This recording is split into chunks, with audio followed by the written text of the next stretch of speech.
तारापुर से सम्राट चौधरी, सिवान से मंगल पांडे। तो जाले से आपको बता दूं कि जीवेश मिश्रा को टिकट मिल चुका है, क्योंकि भाजपा ने अपना पहला लिस्ट जारी कर दिया है कि कौन कौन से प्रत्याशी हैं और वो कहां कहां से चुनाव लड़ने वाले हैं। इस लिस्ट में 71 प्रत्याशियों का नाम है, लेकिन मैं आपको कुछ इंपॉर्टेंट नाम बताने वाला हूं जो लोग बिहार सरकार में मंत्री भी हैं, जिनका हाइप भी बहुत ज्यादा है, जो लोग जनता के लिए एकदम से उन पे नजर थी, निगाहें थी, जनता भी उनको देखना चाहती थी कि इस बार उनको टिकट मिल रहा है कि नहीं मिल रहा है तो कहां से मिल रहा है, पूरी जानकारी आपको देंगे। लेकिन उससे पहले मेरा परिचय जान लीजिए। मेरा नाम है रजत और आप जनता जंक्शन देख रहे हैं। देख लीजिए, पूरा हो हल्ला मचा हुआ है, चारों तरफ हंगामे का माहौल है, क्योंकि बिहार में विधानसभा का चुनाव है और कई पार्टी तो ऐसे भी हैं जो लोग अभी तक ये डिसाइड नहीं कर पाए हैं कि भाई वो कितने सीट पे चुनाव लड़ेंगे। लेकिन इधर भाजपा ने अलग ही माहौल बना दिया। उन्होंने 71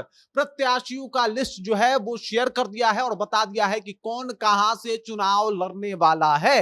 अब इनके चुनाव लड़ने से कई ऐसे दिग्गज नेता हैं जिनके ऊपर ग्रहण लगता हुआ दिखाई दे रहा है और उनको उनकी दावेदारी के हिसाब से सीट भाजपा के द्वारा नहीं दी गई है। सबसे पहले मैं आपको बता दूं कि बैकुंठपुर से मिथिलेश तिवारी चुनाव लड़ रहे हैं, उनको टिकट मिल चुका है भाजपा की तरफ से।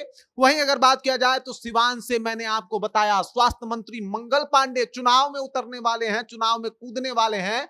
अब जनता इनको किस तरीके से देखती है बड़ा इंपॉर्टेंट होगा, क्योंकि मंत्री जी अब जनता के बीच में पहुंचने वाले हैं। उसके बाद की बात की जाए तो अमनौर से श्री कृष्ण मंटू जो है उनको टिकट मिल चुका है। उसके बाद आपको बता दूं कि जो बेलिया है वहां से श्रीमती रेणु देवी, जो कि पूर्व में अभी ये रह चुकी हैं उप मुख्यमंत्री भाजपा की तरफ से, भाजपा कोटे से, इनको बेलिया से जो है वो टिकट मिल चुका है। जाले से जीवेश कुमार मिश्रा, जो कि बिहार सरकार में मंत्री हैं, इस बार भी मंत्री जी जो है वो जनता के बीच पहुंचेंगे। हालांकि इनके ऊपर कई सारे खुलासे भी हुए थे, कई सारे दवा हेरा फेरी का जो है वो मामला भी चला था, इनको वापस टिकट मिला है और ये जो है जाले से चुनाव लड़ेंगे। तारापुर से सम्राट चौधरी, जी बिल्कुल आपको बता दूं, सम्राट चौधरी उतारे गए हैं तारापुर से और तारापुर से विधायकी का चुनाव सम्राट चौधरी लड़ेंगे। अब देखना ये इंपॉर्टेंट होगा कि तारापुर में कितना माहौल बना पाते हैं सम्राट चौधरी। अब सम्राट चौधरी भी इस बार बिहार विधानसभा चुनाव में कूद पड़े हैं। वहीं बांकेपुर से नितिन नवीन, जो कि बिहार सरकार में मंत्री हैं, ये भी बांकेपुर से चुनाव लड़ रहे हैं। पटना साहिब से रत्नेश कुशवाहा, यहां पे कुशवाहा को टिकट मिला है और लॉकुस को साधने का प्रयास है। पटना साहिब में जो भाजपा के वोटर हैं, जो जेडीयू के वोटर हैं, उनको साधने का प्रयास है और इसके लिए रत्नेश कुशवाहा को जो है वो यहां से टिकट दे दिया गया है।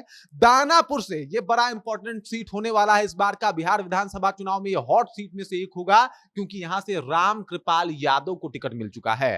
दानापुर की अगर बात करें तो दानापुर इस बार बहुत हॉट सीट होने वाला है। दानापुर से जो है भाजपा ने राम कृपाल यादव को जो है वो टिकट दे दिया है। ये वही राम कृपाल यादव हैं जिनको लोकसभा में भी भाजपा के द्वारा टिकट दिया गया था, लेकिन ये लोकसभा का चुनाव इस बार हार गए और लालू यादव की बेटी मिसा भारती ने इनको चुनाव हरवाया था और अब इनको विधानसभा का चुनाव लड़ना था। भाजपा ने कहा बिल्कुल लड़ेंगे आप, और दानापुर से इनको टिकट मिल गया है। दानापुर बहुत हॉट सीट इस मामले भी होने वाला है, क्योंकि यहां से ये आरजेडी के खाते का सीट है और यहां से रीतलाल यादव विधायक हैं। इस बार उनको टिकट मिलने वाला है कि नहीं आरजेडी की तरफ से, इस पे अभी कंफर्मेशन नहीं हुआ है। लेकिन दानापुर की बात की जाए तो राम कृपाल यादव को टिकट दे दिया गया है। तरारी की बात की जाए तो उपचुनाव में आपको याद होगा एक नया लड़का आपको ध्यान में होंगे, विशाल प्रशांत, और इनको एक बार फिर से जो है वो टिकट दे दिया गया है। हालांकि सुनील पांडे के ये बेटे हैं और उस वक्त भी इसी बिहार पे इनको टिकट मिला था और इस बार चूंकि अब तो ये 1 साल विधायक भी रह चुके हैं, विधायकी का अनुभव भी आ गया है, तो तरारी से जो है वो विशाल प्रशांत को दे दिया गया है टिकट। गया की बात की जाए तो सबको पता है गया से भाजपा की तरफ से कौन उम्मीदवार होते हैं। पिछले 7 टर्म से तो यही देखा जा रहा है। जी बिल्कुल, डॉक्टर प्रेम कुमार को एक बार फिर से गया जीतने की, गया फतेह करने की जिम्मेदारी जो है वो दे दी गई है।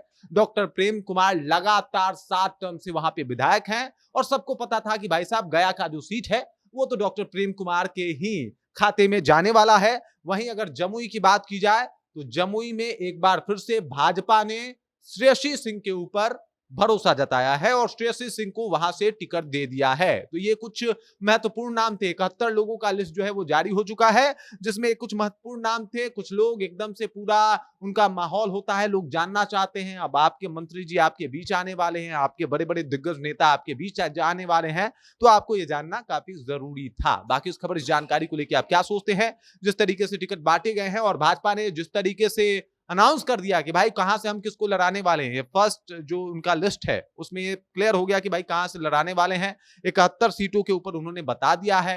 अब महज यहां से मात्र जो सीटें बची हैं, आप समझ जाइए कि 30 सीटें हैं और 30 सीटों के ऊपर अब आगे भाजपा अपना फैसला सुनाएगी दूसरा लिस्ट जारी करके। फिलहाल 71 सीट और कुछ ये गिने चुने नाम। बाकी इस खबर, इस जानकारी को लेकर आप क्या सोचते हैं? आपके ध्यान में क्या कुछ चल रहा है? कृपया कमेंट कीजिए और अपना विचार हम तक पहुंचा दीजिए। बाकी आप देख रहे हैं जनता जंक्शन और मेरा नाम रजत है।